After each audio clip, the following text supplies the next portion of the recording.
ഈശോയുടെ സുവിശേഷം പറയുവാനായിട്ട് കർത്താവ് എന്നെ തിരഞ്ഞെടുത്തു, വിളിച്ചു എന്നതിൽ ഞാൻ അഭിമാനിക്കുകയാണ്. പൗലോസ്ലീഹ പറയുന്നുണ്ടല്ലോ, ഞാൻ സുവിശേഷം പ്രസംഗിക്കുന്നില്ലെങ്കിൽ എനിക്ക് ദുരിതമെന്ന്. ഈ ഒരു ചിന്താഗതി ഞാൻ ആഗ്രഹിക്കുന്നത് മാമോദീസയിലൂടെ ഈശോയെ രക്ഷകനും നാഥനും കർത്താവുമായി സ്വീകരിച്ച എല്ലാ മനുഷ്യരും സുവിശേഷം പറയുവാൻ വേണ്ടി വിളിക്കപ്പെട്ടവരാണ്. ഈ ഒരു ബോധ്യത്തിലേക്ക് എല്ലാ മനുഷ്യരും കടന്നു വരണമേ എന്ന് ആഗ്രഹിക്കുകയാണ്.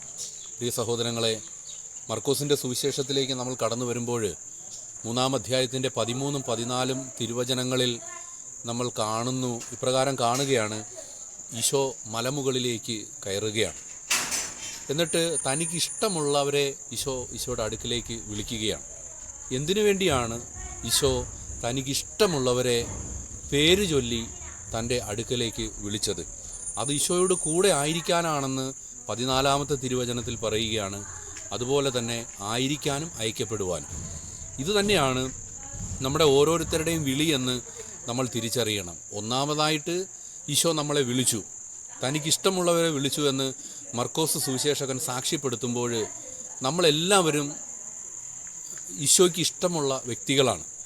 അതിന് റോമാലേഖനത്തിൽ 8-ാം അധ്യായത്തിൻ്റെ 31-ാം തിരുവചനത്തിൽ നമ്മൾ കാണുകയാണ്, താൻ മുൻകൂട്ടി നിശ്ചയിച്ചവരെ അവിടെ നിന്ന് വിളിച്ചു, വിളിച്ചവരെ നീതീകരിച്ചു, നീതീകരിച്ചവരെ മഹത്വപ്പെടുത്തിയെന്ന്. അപ്പോൾ അടിസ്ഥാനപരമായി ഈശോ നമ്മളെല്ലാവരെയും വിളിക്കുന്നുണ്ട്. ഈശോയെക്കുറിച്ച് പറയുവാൻ, സമാധാനത്തിൻ്റെ സുവിശേഷം പറയുവാൻ, സത്യം വിളിച്ചു പറയുവാൻ. ഈശോയിലൂടെ മാത്രമാണ് രക്ഷ എന്ന വിശ്വാസ സത്യത്തെ ഉറക്കെ പ്രഖ്യാപിക്കുവാൻ വേണ്ടി ഈശോ നമ്മളെല്ലാവരെയും വിളിക്കുകയാണ്. അപ്പോൾ ഈ ഒരു വിളി എന്ന് പറയുന്നത് നമ്മളെ ഈശോ വ്യവസ്ഥകളില്ലാതെ സ്നേഹിക്കുന്നത് കൊണ്ടാണ് ഈശോ നമ്മളെ വിളിച്ചത്. അപ്പോൾ ഈശോയുടെ കൂടെ ആയിരിക്കാനും ഈശോയ്ക്ക് വേണ്ടി പോകുവാനുമുള്ള ഒരു വലിയ വിളിയാണ്.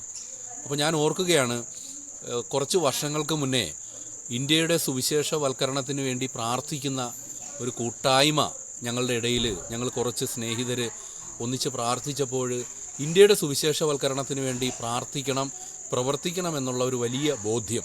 കൃത്യമായിട്ട് പറയുകയാണെങ്കിൽ കോവിഡിനുമൊക്കെ മുന്നേ 2016-17 കാലഘട്ടങ്ങളിലാണ് അങ്ങനെയുള്ളൊരു ബോധ്യം ഞങ്ങൾക്ക് കിട്ടിയത്.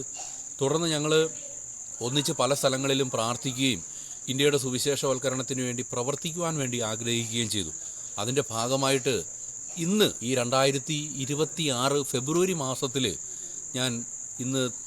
ഇന്നേ ദിവസം ഞാൻ ഏറ്റവും കൂടുതൽ കുർബാനയിലും ഒക്കെ ചിന്തിച്ച ഒരു കാര്യം, അങ്ങനെ ഒന്നിച്ചുകൂടി ഐക്യത്തോടെ പ്രാർത്ഥിച്ചതും അങ്ങനെ പ്രവർത്തിക്കണമെന്ന് ആഗ്രഹിച്ചതിൻ്റെ ഫലമായി ഈശോ ഞങ്ങളെ കഴിഞ്ഞ കുറച്ച് വർഷങ്ങൾ കൊണ്ട് 23 സംസ്ഥാനങ്ങളിലേക്ക് കടന്നു പോകുവാനായിട്ട് ഈശോ ഞങ്ങളെ അനുവദിച്ചു. ഇത് കർത്താവിൻ്റെ ഒരു വലിയൊരു കൃപയാണെന്ന് ഞാൻ മനസ്സിലാക്കുന്നു.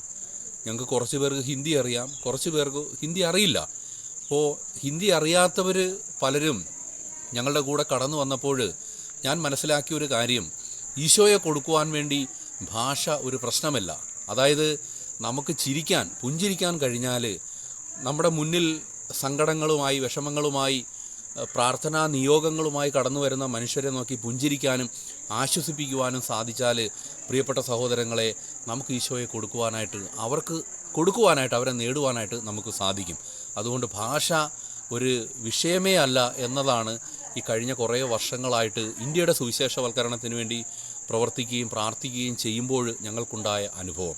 ഞാൻ ഓർക്കുകയാണ്, ഞങ്ങൾ പല സംസ്ഥാനങ്ങളിലും പോകുമ്പോഴും പല രീതിയിലുള്ള മനുഷ്യരെ കാണുന്നു, പല വേഷങ്ങൾ, പല ഭാഷ, അതുപോലെ തന്നെ പല തരത്തിലുള്ള ഭക്ഷണ രീതികൾ. അപ്പോൾ ഇതെല്ലാം നമ്മളായിരിക്കുന്ന ആ സാഹചര്യത്തെ നമുക്ക് സ്നേഹിക്കാൻ സാധിച്ചാൽ മാത്രമേ സുവിശേഷമായി തീരുവാൻ, സുവിശേഷത്തിൻ്റെ മൂല്യങ്ങൾ, സത്വാർത്ത അവർക്ക് കൊടുക്കുവാനായിട്ട് സാധിക്കുകയുള്ളൂ. നമ്മൾ സ്നേഹിക്കണം. കർത്താവ് നമ്മളെ കൊണ്ടുപോകുന്ന സാഹചര്യങ്ങളെ നമ്മൾ സ്നേഹിച്ചാൽ മാത്രമേ നമുക്ക് സുവിശേഷം നൽകുവാനായിട്ട് സാധിക്കുകയുള്ളൂ.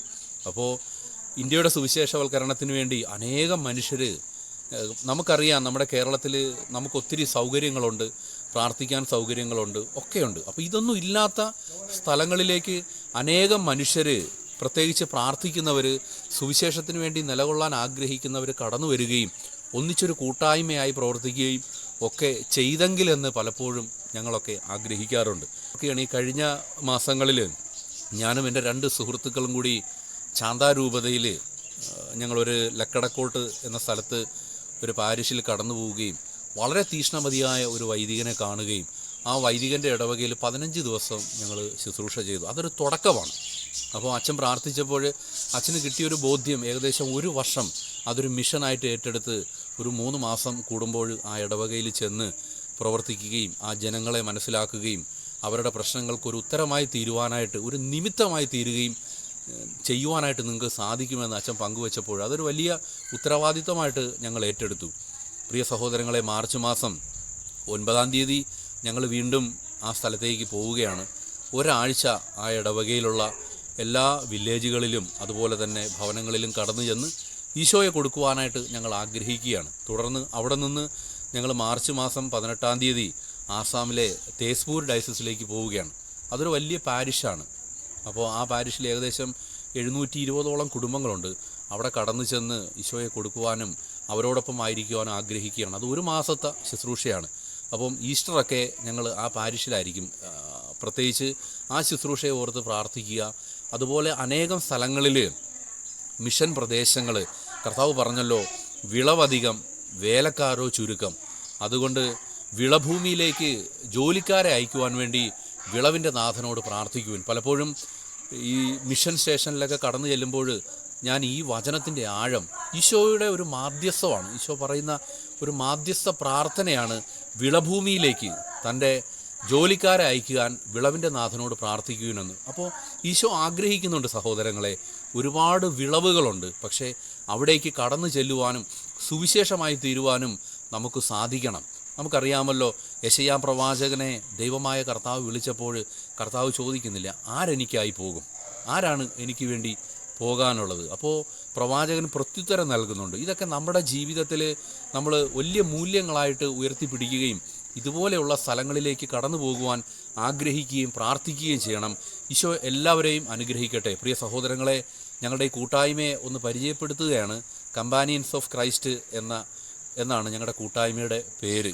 അപ്പോൾ ഇപ്പോൾ ഞങ്ങളുടെ സഹോദരങ്ങൾ 2 പേര് അരുണാചൽ പ്രദേശിലെ ഇറ്റാനഗർ ഡയസിസിൽ യുവജനങ്ങൾക്ക് വേണ്ടി ധ്യാനം നടത്തുകയാണ് ഈ ദിവസങ്ങളിലൊക്കെ. അത് ഏകദേശം ഈ ഫെബ്രുവരി മാസം മുഴുവനും അവർ ആ സ്ഥലത്ത് തന്നെ ഉണ്ടാകും, പല സ്ഥലങ്ങളിലായിട്ടുണ്ടാകും. അപ്പോൾ ആ ശുശ്രൂഷകളെ ഓർത്ത് പ്രാർത്ഥിക്കുക. ഇന്ത്യയുടെ സുവിശേഷവൽക്കരണത്തിന് വേണ്ടി പ്രാർത്ഥിക്കുക. ഈശോ എല്ലാവരെയും അനുഗ്രഹിക്കട്ടെ എന്ന് പ്രാർത്ഥിക്കുന്നു. പ്രിയ സഹോദരങ്ങളെ, പരിശുദ്ധ അമ്മയുടെ വിമല ഹൃദയത്തിലേക്ക് നമ്മുടെ ഇന്ത്യ മഹാരാജ്യത്തെ നമുക്ക് സമർപ്പിക്കാം. ഇന്ത്യയിലെ എല്ലാ സംസ്ഥാനങ്ങളെയും അതുപോലെ തന്നെ എല്ലാ മിഷണറിമാരെയും ഈ സമയത്ത് നമുക്ക് ഓർക്കാം. അമ്മയുടെ വിമല ഹൃദയം വഴി നമ്മുടെ ഇന്ത്യ മഹാരാജ്യത്തെ സമർപ്പിച്ചുകൊണ്ട് നമുക്ക് പ്രാർത്ഥിക്കാം.